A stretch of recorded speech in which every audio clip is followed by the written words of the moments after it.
নমস্কার, আমি দীপাঞ্জনা। আজকে আমি নিয়ে এসেছি মালপোয়া রেসিপি। আমাদের বাড়িতে মালপোয়া জেনারেলি নারকেল কোড়া, কলা এসব দিয়ে হয়। তো সেই রেসিপিটাই আমি আজকে আপনাদের সাথে ভাগ করে নেব। খুব একটা বেশি ঝামেলার কিছু নেই, জাস্ট মাপটা মনে রাখবেন, তাহলেই ঝটপট তৈরি হয়ে যাবে মালপোয়া। আসুন দেখেন।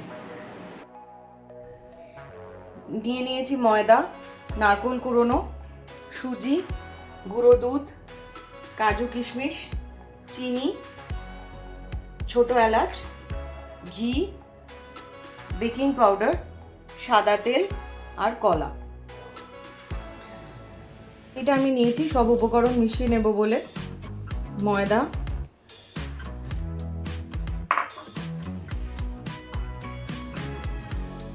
সুজি,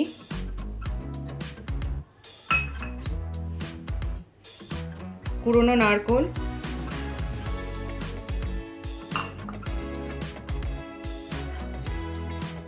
দেখুন আমি দিয়ে দিয়েছি কাজু কিশমিশ, তার সাথে কলা খুব ছোট ছোট করে কেটে দিয়েছি।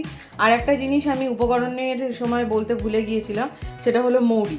তো আমি মৌরি এর মধ্যে দিয়ে দিয়েছি। আর গরম জল করতে দিয়েছি, যে গুঁড়ো দুধটা নিয়েছিলাম ওটা গুলে এবার মালপোয়াটা আমি ভালো করে মেখে নেব। আপনারা এটা সুগার ফ্রি দিয়েও বানাতে পারেন, সুগার ফ্রি যে পাউডার পাওয়া যায়, আমি চিনি দিয়ে বানাচ্ছি। এই দেখুন আমি পুরো তৈরি করে নিয়েছি। মালপোয়ার গোলাটা এরকম তৈরি হয়েছে। আমি এরকম একটা জিনিস দিয়ে জিনিসটাকে ঘুটে নিয়েছি। আপনারা যে সাদা সাদা টুকরোগুলো দেখতে পাচ্ছেন, এগুলো কিন্তু ময়দার লাম্প নয়, এগুলো হলো কলার টুকরো, যেটা আমরা টুকরো টুকরো করে দিয়েছিলাম। আর এবার আমি এটাকে ঢাকা দিয়ে 15 মিনিট মতো রেখে দেবো। তারপরে এখান থেকে নিয়ে ঘি আর সাদা তেল মিশিয়ে একটা একটা করে ভেজে নেবো। আমি এরকম একটা হাতা নিয়েছি ডো নেওয়ার, এইরকম কনসিস্টেন্সি নিয়ে নিয়েছি। কড়াই, এতে দিয়ে দিচ্ছি ঘি।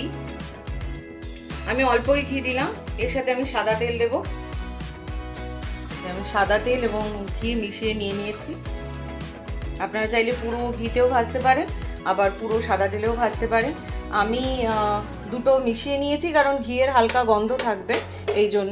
ছোটো কড়াই যদি আপনারা ভাজাভুজির জন্য নেন, তাতে অল্প তেলে না, প্রায় ডুবো তেলে ভাজার মতো জিনিসটা ক্রিস্প হয় আর কি। তো বড় কড়াই নিলে অনেকটা তেল দিতে হয় ডুবো তেলের জন্য। তো আমি এই সাইজের কড়াই নিয়েছি, দেখে নিন। দেখুন তেল ভালো করে গরম হতে আমি একটা মালপোয়া ছেড়ে দিয়েছি। এই যে এরকম ফুলে উঠেছে। তেল ভালো করে গরম হলে তেলটা হালকা আপনি কমিয়ে দেবেন গ্যাসটা, যাতে এইভাবে এক এক করে পুরো গোলাটা আমি ভেজে নেব। দেখতে পাচ্ছেন নিচটা লাল হয়ে আসছে, এবার উল্টে দিতে হবে।